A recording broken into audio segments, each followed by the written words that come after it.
번째 주제, 백 투 더 와일드, 자연으로 돌아가 볼까요? 라는 주제로 이야기해 보겠습니다. 책 제목을 제가 번역하면 시작은 난자부터야 라고 번역을 했는데, 그렇게 말했던 패트가 첫 번째 순서로 둔 건강기능식은 무엇이었을까요? 패트가 제일 먼저 언급한 건기식은 바로 비타민 D입니다. 비타민 D 수치가 높으면 수치가 낮은 것에 비해 임신율이 4배 이상 차이가 난다는 2012년도 서던 캘리포니아 대학 논문을 예시로 들면서 비타민 D의 중요성을 강조했죠. 비타민 D 수치가 임신율에 영향을 주는 이유는 무엇일까요? 패트는 내막의 수용성이 좋아졌기 때문이라고 했는데 전 다른 요인도 있을 거라고 생각하고 있습니다. 그건 나중에 말씀드리도록 할게요. 일단 비타민 D 부족은 비교적 정말 흔합니다. 이게 생각보다 큰 문제이기도 하죠. 특히 우리나라처럼 북반구에 사는 사람은 비타민 D 부족에 노출되기가 정말 쉬워요. 어느 정도가 적정한 비타민 D 수치일까요? 다행히 여성에 의해서는 적정 비타민 D 혈중 수치는 일반적으로 생각하는 수치 30보다 10 정도를 높게 생각해요. 40 나노그램 퍼 밀리리터 정도라고 생각을 하고 있죠. 이 정도의 수치가 유지돼야지 모체 면역과 태반 발달에 도움이 될 수 있을 거라고 생각하고 있는 거예요. 비타민 D는 아주 특이하게도 혈중에서 수치를 잴 수가 있어요. 이건 엄청난 장점인데 부족한지 적정한지 혹시 많지는 않는지 확인할 수 있다는 건 임상에서 정말 큰 도움이 되거든요. 물론 비급여이고 검진으로 검사를 받아야 되긴 하지만 수치를 보고 비타민 D의 복용량을 결정할 수 있고 복용 기간도 결정할 수가 있어서 도움이 크게 되죠. 그렇다면 검사 결과 비타민 D 수치가 낮으면 어떻게 해야 될까요? 저자 패트는 열대 지방에 살거나 매일 야외 활동을 하지 않는다면 비타민 D 부족은 당연한 거라고 하면서 복용하라고 적극 권유하고 있어요. 더 나아가서 자기가 비타민 D 수치가 얼마인지 모르고 있다면 그냥 낮다고 생각하고 비타민 D 섭취를 적극적으로 하라고 하고 있어요. 그렇지만 복용하기 전에 패트가 많은 첫 번째 조건을 생각해 볼 필요가 있어요. 우선 열대 지방에 사는 건 일단 불가능하잖아요.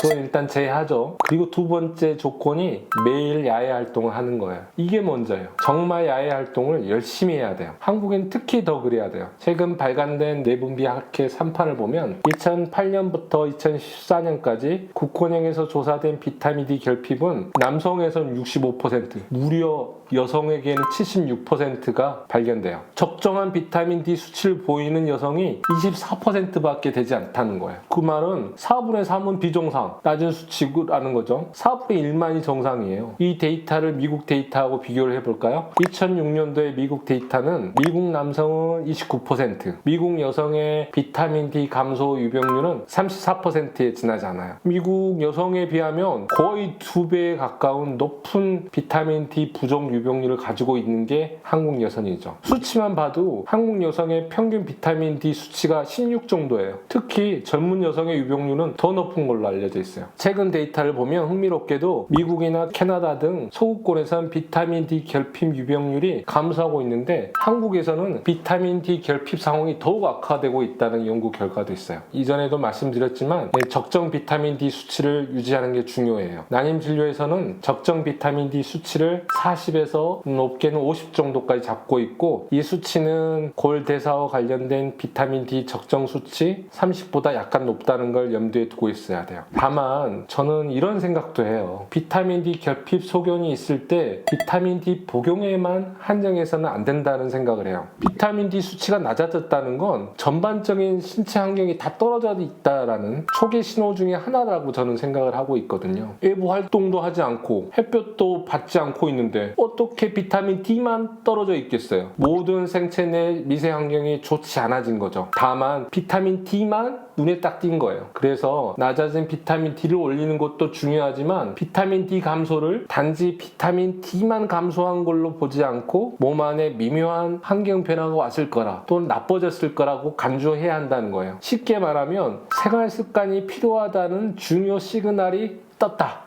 이렇게 봐야 돼요. 그렇다면 치료는 어떻게 해야 될까요? 아주 쉬워요. 우선 비타민 D가 낮으니까 그것부터 개선해야겠죠. 주사든 액상이든 먼저 드시기 시작하세요. 중간중간 혈액 검사의 결과에 따라서 계속 먹을 건지 복용을 중단할 건지 결정하면 돼요. 둘째, 제가 다시 말씀드리고 싶은 건데 매일 야외 활동을 해야 돼요. 백투더 와일드. 야생으로 돌아가셔야 돼요. 신선한 채소, 건강에 좋은 과일, 생선 위주의 식당, 그리고 야외 활동, 걷기 운동, 남편과의 대화, 이게 필요해요. 백투더 와일드. 햇볕과 정말 가까워져야 돼요. 럭셔리하게 인도어에서 PT 받는 것보다, 시원하게 수영하는 것보단 햇볕 보면서 걷기, 점심시간에 잠깐이라도 바깥에 나가서 걷기, 주말엔 얼굴을 살짝 태우기, 숲속에서 멍 때리기, 남편과 가볍게 산속 산책을 하기, 이렇게 자연에 자신을 맡겨봐야 돼요. 예전에도 말씀드렸지만 적어도 3개월은 자신의 몸을 기존과 다른 환경에 노출시켜 봐야 돼요. 임신이 되지 않았다는 건 내가 살아왔던 기존 방식이 임신에 효과적이지 않았기 때문일 수도 있어요. 다른 삶의 방식, 다른 식이 습관, 다른 생활 습관에 자신을 노출시켜 보세요. 몸내 미세 환경은 결국 외부 환경이나 영양제 투여보다는 자신의 몸이 갖고 있는 회복력을 믿고 이들을 개선해서 몸내 미세 환경을